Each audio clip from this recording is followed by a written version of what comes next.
ప్రియ దేవుని బిడ్డలారా, బైబిల్ చదవటం వినటం వల్ల మనలో విశ్వాసం పెరుగుతుంది. మన మార్గానికి త్రోవ చూపుతుంది. సమస్త జనులను శిష్యులనుగా చేయుడి మత్తయి 28:19 వచనంలో దేవుని వాక్యం తెలియచేస్తోంది. తెలుగు బైబిల్స్ను ఆర్ఆర్కే మూర్తి గారు రీసెర్చ్ చేసి విశ్లేషణ చేసిన బైబిల్లోని ప్రతి అధ్యాయాలను వచనాలను వరుస క్రమంలో అనగా ఆదికాండం నుండి ప్రకటనా గ్రంథం వరకు ఇవ్వబడుతుంది. ప్రతి ఒక్కరూ ఆధ్యాత్మికంగా విశ్వాసంలో బలపడి మీ జీవితంలో ఎదుర్కొంటున్న సమస్యల నుండి విడుదల పొందండి. ప్రతి ఒక్కరూ మీ దీవెన టీవీని సబ్స్క్రైబ్ చేసి ఈ వాక్యాన్ని లైక్ చేసి మీ మిత్రులకు బంధువులకు షేర్ చేయండి. దేవుని సువార్తను ప్రకటింపబడుటలో మీరు పాలిభాగస్తులు కండి. ప్రియ దేవుని బిడ్డలారా, మన వాక్య పాఠ్య భాగం యోహాను సువార్త 2వ అధ్యాయం 1 నుండి 12వ వచనం వరకు. 3వ దినమున గలిలయలోని కానా అనే ఊరిలో ఒక వివాహం జరిగింది. యేసు తల్లి అక్కడే ఉంది. యేసు ఆయన శిష్యులు ఆ వివాహానికి పిలువబడ్డారు. ద్రాక్షరసమైపోయినప్పుడు యేసు తల్లి ఆయనకు చెప్పింది, వారికి ద్రాక్షరసం లేదు. యేసు ఆమెతో అన్నాడు, అమ్మా, నీతో నాకేం పని? నా సమయం ఇంకా రాలేదు. ఆయన తల్లి పరిచారకులను చూచి అన్నది, ఆయన మీతో చెప్పింది చెయ్యండి. యూదుల శుద్ధీకరణాచారం ప్రకారం 2-3 తూములు పట్టే 6 రాతి బానలు అక్కడ ఉంచబడి ఉన్నాయి. యేసు అన్నాడు, ఆ బానలను నీళ్లతో నింపండి. వారు వాటిని అంచుల మట్టుకు నింపారు. అప్పుడాయన వారితో అన్నాడు, మీరిప్పుడు ముంచి విందు ప్రధాని వద్దకు తీసుకుని పోండి. వారు తీసుకుపోయారు. ఆ ద్రాక్షరసం ఎక్కడ్నుంచి వచ్చిందో ఆ నీళ్లు ముంచి తీసుకుపోయిన పరిచారకులకే తెలుసుగాని విందు ప్రధానికి తెలియదు. గనుక ద్రాక్షరసమైన ఆ నీళ్లు రుచి చూచినప్పుడు విందు ప్రధాని పెండ్లి కుమారుణ్ణి పిలిచి అన్నాడు, ప్రతివాడు మొదట మంచి ద్రాక్షరసం పోసి జనులు మత్తుగా తాగి ఉన్నప్పుడు జబ్బురసం పోస్తాడు. నీవైతే ఇదివరకు మంచి రసం ఉంచుకొని ఉన్నావు. గలిలయలోని కానాలో యేసు ఈ మొదటి సూచక క్రియను చేసి తన మహిమను బయలుపరిచాడు. అందువలన ఆయన శిష్యులు ఆయన యందు విశ్వసించారు. ఇది వివాహ సన్నివేశం. యేసు చేసిన మొదటి అద్భుతం. ఇదే మొదటి సూచక క్రియ. ఆ ఊరి పేరు కానా. ఆ ఊళ్ళో జరిగిన ఈ పెండ్లికి యేసును ఆహ్వానించారు. ఆయన వచ్చాడు. 11వ వచనం, గలిలయలోని కానాలో యేసు ఈ మొదటి సూచక క్రియ చేశాడు. యేసు చేసిన అద్భుతాలలో ఇది మొదటిది. అనుసృతంగా యేసు బాలుణ్ణి గురించి అనేకమైన గాథలు చెప్పుకుంటారు. వాటికి వాక్యాధారం లేదు. యేసు బాలుడు బంకమట్టితో పావురాల బొమ్మలు చేసి ఇతర బాలులతో ఆడుకునేవాడని, ఆయన ఆ పావురం బొమ్మలను ముట్టగానే వాటికి ప్రాణం వచ్చి ఎగిరిపోయేవని కథలు చెప్పుకోవడం పరిపాటి. ఏమో, అవి బైబిలులో రాయబడి ఉండలేదు గనక నమ్మకూడదు. యేసు ఈజిప్టులో అద్భుతాలు చేయలేదు. ఇక్కడ స్పష్టంగా రాయబడింది. ఇదే యేసు చేసిన మొదటి అద్భుతం. అది కానా అనే గ్రామంలో జరిగింది. అంతే. యేసు చేసిన మొదటి అద్భుతం. మొదటి నుండి దేవునితో ఉన్న యేసు సాక్షాత్తు దేవుడే. ఆయన నిత్యత్వములోనుంచి వచ్చినవాడు. ఆయన ఈ పెండ్లికి రావడమే అద్భుతం. శరీరము ధరించి వచ్చిన యేసుదేవుడు బెత్లెహేములో పుట్టి గలిలయలోని నజరేతులో 30 సంవత్సరాలు అనగా 3 దశాబ్దాలు జీవించాడు. యోహాను సువార్త 2వ అధ్యాయంలో పెండ్లిలో యేసు చేసిన మొదటి అద్భుతం ఉంది. దేవాలయాన్ని శుద్ధి చేస్తూ చెప్పిన మొదటి మాట ఉంది. నికోదేముతో ముఖాముఖిగా యేసు చెప్పిన 2వ మాట కూడా ఉంది. 3వ రోజు. ఇది యేసు దినచర్య, యేసు సేవారంభం. ఆ పెండ్లికి యేసు తల్లి మరియ వచ్చింది. ఎందుకు వచ్చింది? ఆమె పెళ్లి కొడుక్కో పెళ్లి కూతుడికో చుట్టమై ఉంటుంది అని కొందరి ఊహ. ఏమో, అదంతా ఎందుకు కాని యేసు ప్రభువు ఆయన శిష్యులు ఆ పెండ్లికి ఆహ్వానించబడ్డారు. యేసు తల్లి అక్కడ ఉంది. అది మనం గుర్తించాల్సిన సంగతి. 3వ రోజు అంటే ఏమిటి? మార్చి నెల మొదటి వారం, క్రీస్తు శకం 27వ సంవత్సరం. ఈ గ్రంథ రచయిత స్థలము, కాలము ఖచ్చితంగా పేర్కొనడం విశేషం. మొదటి అధ్యాయంలో బేత్సయిదా అనే గ్రామం పేరు చెప్పబడింది. ఇప్పుడిక్కడ గలిలయలోని కానా అనే ఊరు. 12వ వచనంలో కపెర్నహూము, 13వ వచనంలో యెరూషలేము. ఇది యేసు డైరీ. యేసు తల్లి అక్కడే ఉంది. మరియ అనే పేరు చెప్పకుండా యేసు తల్లి అంటున్నాడు రచయిత. ఆమె యేసు దగ్గరికి వచ్చింది. ఏదో ప్రత్యేకమైన మనవితో వచ్చింది. ద్రాక్షరసం అయిపోయింది, వారికి ద్రాక్షరసం కావాలి. ఇది ఆమె అభ్యర్థన. ద్రాక్షరసమా? అవును, అది ద్రాక్షరసం, ద్రాక్ష మద్యం కాదు. భోజనంతో పాటు ద్రాక్ష పండ్ల రసం అందరూ తాగేదే. మాదక పదార్థాలు సామాజికంగా కేవలం నిషిద్ధం. ద్రాక్షరసం అనగానే మద్యం అనుకోకండి. వివాహమనేది మత సంబంధమైన కార్యక్రమం. వీరంతా పాత నిబంధన క్రమాన్ని పాటిస్తారు. ఈ పెళ్లి సందర్భంలో ద్రాక్ష మద్యం ప్రసక్తే లేదని మా శ్రోతలు గుర్తించాలి. ప్రభు బల్ల సంస్కారంలో ద్రాక్షరసం పంచుకుంటాము. అది ద్రాక్ష మద్యం కాదుగదా. యేసు బహిరంగ సేవ వివాహంతో మొదలైంది. మరో వివాహానికి ఇది సంకేతప్రాయం. అది యేసు ప్రభువుకు, ఆయన సంఘ వధువుకు జరగబోయే వివాహం. గొర్రెపిల్ల వివాహ మహోత్సవంలో సంఘమే ఆయన పెండ్లి కుమార్తె.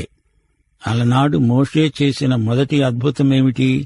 నీటిని రక్తంగా మార్చాడు. యేసుక్రీస్తు చేసిన మొదటి అద్భుతం నీళ్లను ద్రాక్షారసంగా మార్చాడు. మోషే ద్వారా ధర్మశాస్త్రం వచ్చింది.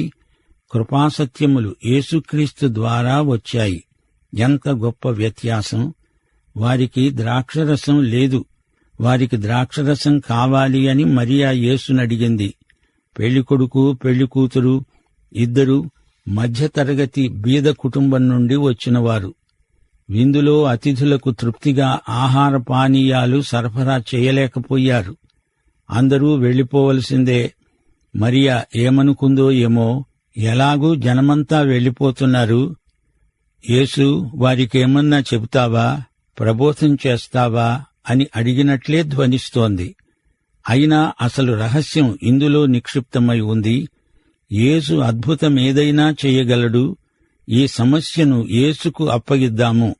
యేసు లేని చోట సమస్యలే, యేసు ఉన్న చోట సమస్య పరిష్కారమే. మరియ మనసులో ఈ సందర్భంలో ఎన్నెన్నో గత స్మృతులు మెదిలి ఉండవచ్చు. లూకాసు వార్త 1వ అధ్యాయం 34వ వచనం, గబ్రియేలు వచ్చి నీవు మెస్సీయాను కంటావు అని చెప్పినప్పుడు ఆమె, నేను పురుషుని ఎరుగని దానను, ఇది ఎలా సాధ్యం అని అడిగింది. పరిశుద్ధాత్మ వల్ల నీవు గర్భవతివి అవుతావు అన్నాడు దూత. ఆమె విశ్వాసం ఎంతో గొప్పది, ప్రగాఢమైనది. నేను ప్రభువు దాసురాలను అని చెప్పి ఆమె దేవుని చిత్తమునకు తనను తాను సమర్పించుకున్నది. అయినా ఆమె కన్యాత్వమును గురించి అనుమానించిన వారు అనేకులు. యేసు, నీవు కన్యకకు జన్మించిన దేవకుమారుడివి అని ఈ జనానికి రుజువు చేసి ఒక అద్భుతం చెయ్యి, ఒక్క మాట అను. ఈ ప్రార్థన, ఈ అభ్యర్థన ఆమె మనసులో ఉంది. అమ్మా, దానికి నా సమయం ఇంకా రాలేదు, ఇది సమయం కాదు అన్నాడు యేసు. మరి ఆయన సమయం ఎప్పుడు? అది యోహాను సువార్త 19వ అధ్యాయం 26వ వచనంలో వచ్చింది. యేసు తన తల్లి దగ్గరే నిలుచుండడము చూచి, అమ్మా, ఇడుగో నీ కుమారుడు అని తన తల్లితో చెప్పాడు. లోకమంతా తెలుసుకోవాలి, నీవు కన్యకగా నన్ను కన్నావు. అవును, కానా అనే ఊరిలో పెళ్లి సందర్భంలో మరియ కోరింది కూడా ఇదే. యేసు కన్యక గర్భాన జన్మించిన దేవుని కుమారుడు. 3వ రోజున మృత్యుంజయుడై లేస్తాడు. యేసు పునరుత్థానము తరువాత ఆరోహణము. పెదప, అప్పుడు మరియకు ఎంతో ధైర్యం వచ్చి ఉంటుంది. నేను చెప్పలేదా, ఆయన దేవుని కుమారుడు. రోమాపత్రిక 1వ అధ్యాయం 4వ వచనంలో పౌలు ఇదే మాట అన్నాడు. యేసుక్రీస్తు మృతులలో నుండి పునరుత్థానుడైనందున పరిశుద్ధమైన ఆత్మను బట్టి దేవుని కుమారుడుగా ప్రభావముతో నిరూపించబడ్డాడు. కానా పెండ్లి సమయంలో మరియ కోరిందేమిటి? తన మీద ఉన్న నింద తొలగించడానికి యేసు ఏమైనా చూపాలి, ఏదైనా చెయ్యాలి. ఆ సమయం కానా పెండ్లి సమయం కాదు, శిలువవేత సమయం. ఆయన అవతార మర్మాన్ని పునరుత్థానం బయలుపరిచింది. యేసు కన్యక గర్భవాసాన పుట్టాడని పునరుత్థానమే రుజువు చేసింది. కన్యక గర్భధారణను రుజువు చేసింది, నిరూపించింది యేసు పునరుత్థానం. క్రిస్మస్ సంఘటన యేసు పునరుత్థానంతో జతచేయబడింది. కానా పెండ్లికి రండి, అక్కడ మరియ పరిచారకులకు ఏమి చెప్పింది? ఆయన మీతో చెప్పింది చెయ్యండి. ఇది ఎంతో మంచి సలహా, హితోపదేశం, హెచ్చరిక, క్లుప్త ప్రసంగం. తల్లి సలహా పాటించాలి. అక్కడే 6 రాతి బాణలున్నాయి. అది మతాచారానికి సంకేతం. అది శుద్ధీకరణాచారం. వచ్చిన వారందరికీ దానిలో నీళ్లు శుద్ధీకరణాచారానికి ఉపయోగపడతాయి. ఈ బాణలు కొత్తవి కావు, పాతవి. వాడి వాడి పాతగిలిపోయాయి. వాటిని ఎక్కడో మూలన ఉంచారు. అవి పెళ్లి కార్యక్రమానికి సంబంధించినవి కావు. వచ్చిన అతిథులెవరికీ 6 రాతి బాణలతో పనేమీ లేదు. యేసు ఆ పాత బాణలను బయటికి తెమ్మన్నప్పుడు వారికి అది విడ్డూరంగా తోచింది.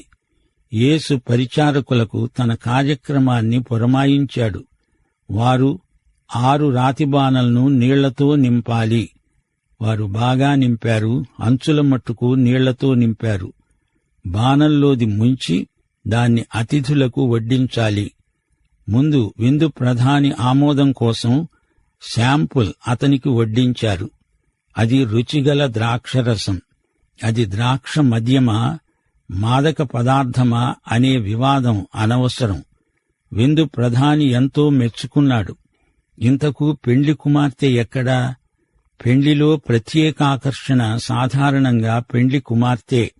ఇక్కడ ప్రత్యేకాకర్షణ యేసు 6 రాతి బాణలు.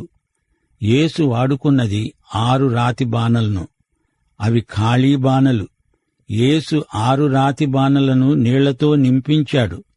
ఆ నీళ్లు బాణల్లోంచి ముంచి తీస్తుండగానే ఆ నీళ్లు ద్రాక్షరసంగా మారడం గొప్ప అద్భుతం. ముంచిన నీరు అతిథులు తాగుతున్నారు. అది నీరు కాదు, ద్రాక్షరసం. అద్భుతం. యేసు మనిషిని వాడుకుంటాడు. 6 మనిషి అంకె. 6 రాతి బాణలు మానవతను చూపుతాయి. పనికిరాని రాతి బాణలం మనం. ఆయన మనల్ని నీళ్లతో నింపుతాడు. నీరు అంటే ఏమిటి? నీరు వాక్యానికి సంకేతం. దేవుని వాక్యమనే నీటితో ఆయన నిన్ను నన్ను నింపగోరుతున్నాడు. ఈ నీళ్లనే ముంచి ఇతరులకు పోయాలి. బానలోని నీరు అందులోనుంచి బయటికి తీసినప్పుడు, ఇతరులు అది తాగినప్పుడు అది ద్రాక్షరసమవుతుంది. అది ద్రాక్షరసం, ఆనందరసం, పరిశుద్ధాత్మ చేసిన మార్పిడి. ఎఫెసీ పత్రిక 5వ అధ్యాయం 18వ వచనం, మద్యముతో మత్తులై ఉండకండి, అందులో దుర్వ్యాపారమున్నది, ఆత్మపూర్ణులై ఉండండి. పరిశుద్ధాత్మ నింపుదల, నీటి నింపుదల కాదు. నీటి బాప్తిస్మం కంటే గొప్పది ఆత్మ బాప్తిస్మం. పరిశుద్ధాత్మ అద్భుతం చేస్తాడు. అది నీలో జరిగే అద్భుతం. సాధారణ వ్యక్తిని అసాధారణ శక్తిగా మార్చేవాడు పరిశుద్ధాత్మ. ఇది అనిర్వచనీయమైన అనుభూతి. నేను నీవు రాతిబానలం. నీలో ఉన్న వాక్యజలం అవతలి వ్యక్తిలోకి ప్రవేశించి ద్రాక్షరసమవుతుంది. నీరు అమృతమవుతుంది. నీలోని వాక్యజలాన్ని ముంచి అందరికీ వడ్డించేవాడు పరిశుద్ధాత్మ. నిన్ను జీవజలం నింపుతుంది. రాతి బానలు వాక్యజలంతో నింపబడండర్రా. వాక్యజలం ఆధ్యాత్మిక ద్రాక్షరసమై జీవజలమై మిమ్ములను మారుస్తుంది. అప్పుడు నీ వ్యక్తిత్వం, నీ ఆశలు, ఆశయాలు అన్నీ మారిపోతాయి. యేసు మనల్ని తన వాక్యంతో నింపాలని, తిరిగి దాన్ని ముంచి ఇతరులకు నీవు పంచిపెడుతూ ఉండగా అది ఆధ్యాత్మిక ద్రాక్షరసమై ఆత్మకార్యము బలంగా జరగాలని ఆశిస్తున్నాడు. దేవునికి స్తోత్రం. యేసు ఈ సూచక క్రియను చేసినందున ఆయన మహిమ బయలుపరచబడింది. అంతేకాదు, ఆయన శిష్యుల విశ్వాసం బలపడింది. యేసు తల్లి, ఆయన శిష్యులు, సహోదరులు కపెర్నహూముకు వెళ్లారు. నజరేతులోని ప్రజలు యేసును అంగీకరించలేదు. ప్రవక్త స్వదేశములో ఘనత పొందడు అనే నానుడి ఉంది గదా. లూకాసు వార్త 4:22 ఆయన సమాజ మందిరంలో లేఖనము చదివిన సందర్భంలో వారు గుసగుసలు పోయారు. ఆయన నోట దయగల మాటలు వెలువడుతున్నాయి. ఈయన యోసేపు కుమారుడు కాడా?